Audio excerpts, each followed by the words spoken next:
Saygıdeğer basın mensupları, 36 farklı ülkeden 49 yarışmacının katıldığı Türkiye 11. Uluslararası Hafızlık ve Kur'an-ı Kerim'in güzel okuma yarışmasına hoş geldiniz, şeref verdiniz efendim. Bismillahirrahmanirrahim. سيادة رئيس البرلمان التاسع والعشرين، سعادة الوالي، السادة أعضاء البروتوكول المحترمين، ضيوفنا الأعزاء المشاركين في المسابقة، أهلنا الكرام وأعضاء الصحافة الموقرين، أهلا وسهلا بكم في المسابقة الدولية الحادية عشرة لحفظ القرآن الكريم وحسن تلاوته في تركيا. Katkı sunmayı amaçlamaktadır. Bu yıl 11.si düzenlemekten büyük mutluluk duyuyoruz. إن هذه المسابقة التي Yüzlerindeki bu aydınlık bizlerin de ömürlerimize bir ömür etki edecek. İyi ki varsınız diyoruz.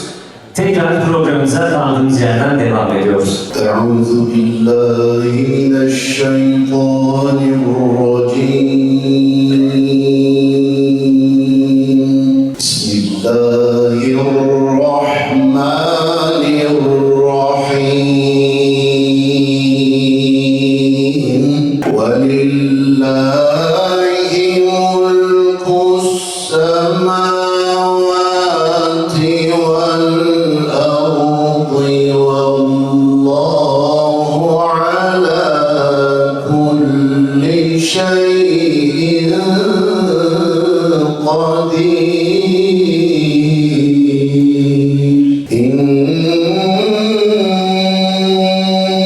fî halqis semavati vel ardi ve ihtilafil leyli ven nehari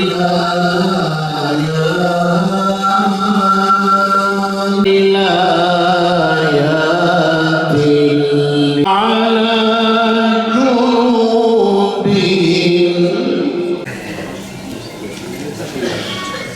ve ala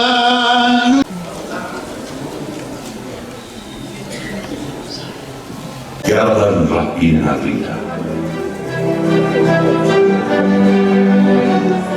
Elif, Lam, Mim. Değerli arkadaşlar, burada iki bölüm var yarışmada. Birisi hafızlıkla ilgili yarışma, diğeri de Kur'an-ı Kerim'in güzel okunması ile ilgili. Hepinizin malumu, Kur'an-ı Kerim dünyada insanlık tarihi boyunca hiçbir kitaba nasip olmayan bir özel yöntemle muhafaza edilmiştir. Burada musafları inceleme ve kıraat kurulumuzun hazırlamış olduğu videoda da gördük. Rahmetli İsmail Biçer hocamızın kıraatıyla Cenab-ı Hak Kur'an-ı Kerim'in korunmasını kendisi taahhüt etmiştir. Ve nazil oluşundan bugüne kadar sadece kayıtlarda, satırlarda değil, insanların hafızalarında, sadırlarda muhafaza edilmiş ve aktarılmıştır. Bütün İslam dünyasında olduğu gibi hususen bizim milletimiz bilhassa Kur'an-ı Kerim'i ezberleme hususunda, hafızlık konusunda çok özel, hürmetkar bir tutum içerisinde tarih boyunca bunu devam ettirmiştir. Her ailede uzak yakın bir tane, iki tane, belki daha fazla hafız bulunmaktadır. Ben de bir rahmetli hafızın oğluyum ve bir hafızın da babasıyım. Bu bakımdan hafızlık çok hürmet edilen milletimiz tarafından da çok kıymetli bir mazhariyettir. Burada iştirak eden bütün hafızlarımızı, yarışmaya katılan, dünyanın farklı yerlerinden gelen bütün hafızlarımızı tebrik ediyorum.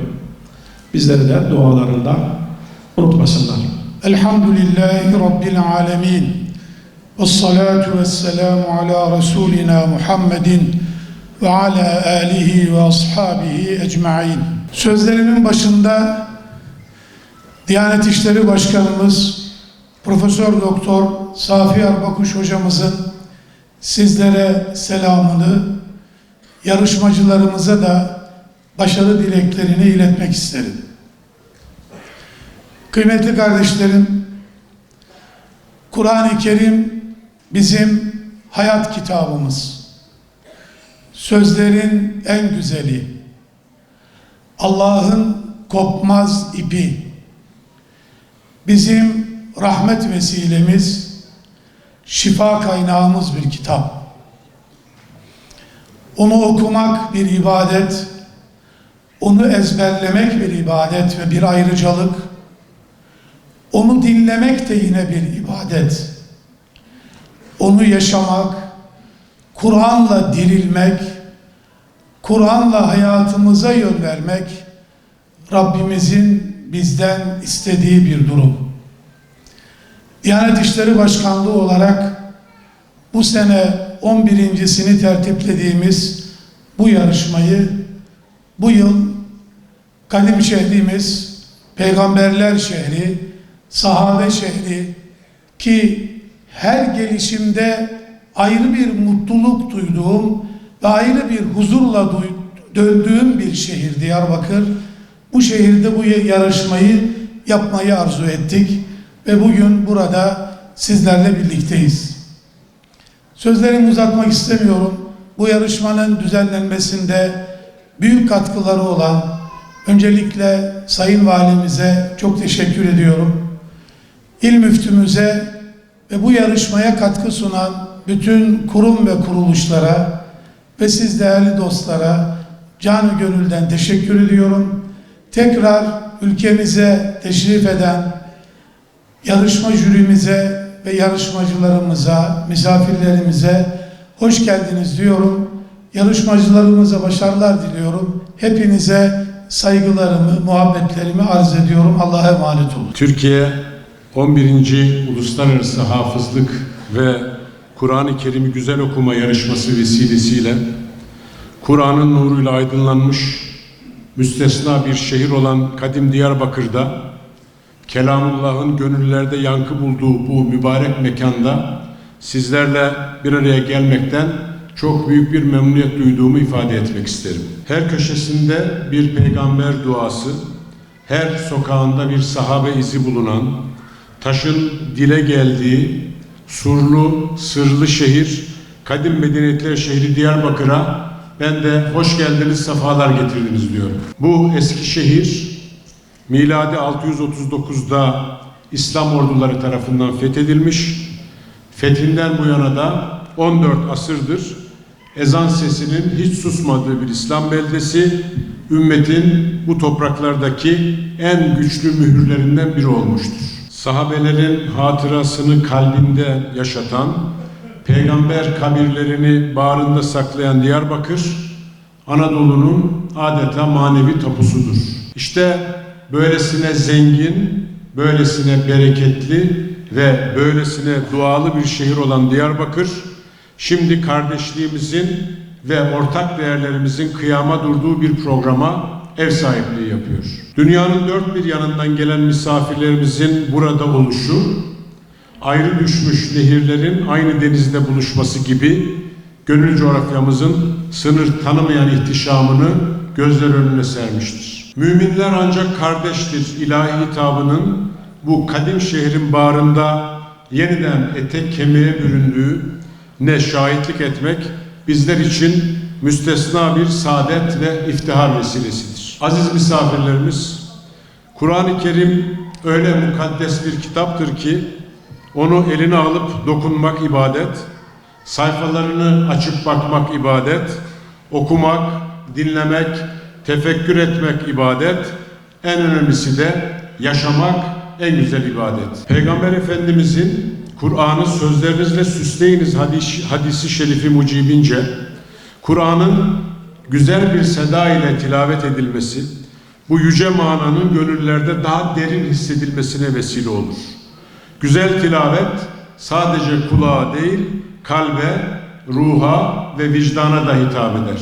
Değerli kardeşlerim, dillerimiz farklı, renklerimiz farklı, ülkelerimiz farklı olabilir. Ancak bizi aynı gönül ikliminde buluşturan değer ortaktır. Bu değer Kur'an'ın etrafında kurulan kardeşliktir. Bu değer aynı hakikate yönelmenin huzurudur. Bu değer ortak bir manevi iklimde buluşabilmenin güzelliğidir. Sözlerime son verirken bu organizasyonun gerçekleşmesinde öncü olan, büyük emekleri olan Diyanet İşleri Başkanlığı Teşkilatımıza, bugün aramızda bulunan kıymetli başkan yardımcımıza ve Musafları İnceleme Kurulu Başkanımıza hasreten teşekkür ediyorum. Yine organizasyonda çok ciddi katkı yapan ilgili vali yardımcılarımıza, il müftülüğümüze, kıymetli hocalarımıza ve emeği geçen herkese müteşekkir olduğumu ifade etmek isterim. Bilhassa bu manevi sofranın kurulmasına maddi destekleriyle omuz veren, imkanlarını Kur'an yolunda seferber eden ve bir bölümü de şu anda aramızda bulunan hayırsever iş adamlarımıza da özel olarak şükranlarımı sunuyorum. Son olarak yarışmaya katılan bütün kardeşlerimizi, hafızlarımızı, burada dereceye girsin girmesin, Kur'an'a hizmet yolunda emek veren her bir kardeşimizi de gönülden tebrik ediyorum. Rabbim Kur'an-ı Kerim'in nurunu gönüllerimizden eksik etmesin. Birliğimizi, beraberliğimizi, kardeşliğimizi daim eylesin. Bu güzel programın hayırlara vesile olmasını diliyor. Yarışmaya katılan tüm misafirlerimize üstün başarılar temenni ediyorum. Allah'ın selamı, rahmeti ve bereketi hepinizin üzerine olsun.